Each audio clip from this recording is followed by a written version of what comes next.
Big story at 5. Oklahoma City police are looking into the death of an unborn child dead 3 days after a tragic accident. This is an investigation launched after Fox 25 asked police why no charges have been filed against one of the drivers. Bill Shammert has this story first on Fox. Good evening, Mike and Wendy. Crystal Thayer is a mother of 2. As of July, she was an expectant mother of 1 more. But a T-bone car crash on the northwest side ended all of that. The baby dead and Thayer unable to work until October.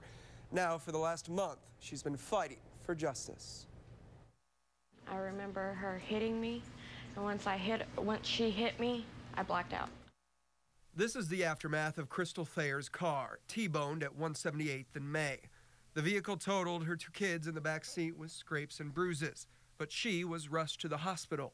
I remember waking up, and the first thing that I asked is, what was my baby's heartbeat? At the time, it was strong, but Thayer's internal injuries were too much. She broke her pelvis in 3 spots. It wasn't until a few days later. They pretty much told me that it wasn't a heartbeat. And so they just told me pretty much I would have to deliver him. Caden Rain was stillborn at 16 weeks, later buried in an Anadarko cemetery. Still, no charges have been filed. In fact, police tell Fox 25 they didn't know Caden was killed until we told them last week, more than a month after the accident. What has been done since you and I spoke is that the case was assigned to an investigator. At the time that we received the information, we did not know about her losing her baby. 178th in May. Police say it's an intersection known for accidents. We even found the piece of a fender while shooting video. But there are more questions in this case. Through our investigation, Fox 25 has learned not only was the driver using a stolen vehicle at the time, but they had an arrest warrant out for failing to appear in court 2 days prior. It's up to the officer's discretion whether we arrest the person or not. And that other driver is still free, not arrested at the time because she too was sent to the hospital and it was only a misdemeanor warrant. But take a look at the accident report. Who's at fault was never in question. The other person was the cause of the accident, and there may have been some negligence involved.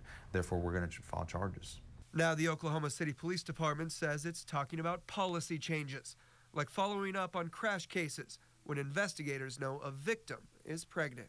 Would it be your opinion that the police department did anything wrong in this situation? Well, our policy in here is that we don't give our opinion. I mean, my opinion doesn't matter. I can tell you this, though, is that it could have been handled a little bit better. The state of Oklahoma is doing something now that I fought so hard, but in the beginning I still feel like they failed me. At this time, Fox 25 is making the decision not to name the other driver in this case until they are charged. Police are still in the process of reconstructing that accident and expect charges to be filed next week. They could range from manslaughter to negligent homicide. We will continue to follow this story and keep you updated. In the studio, Bill Shammert, Fox 25 News.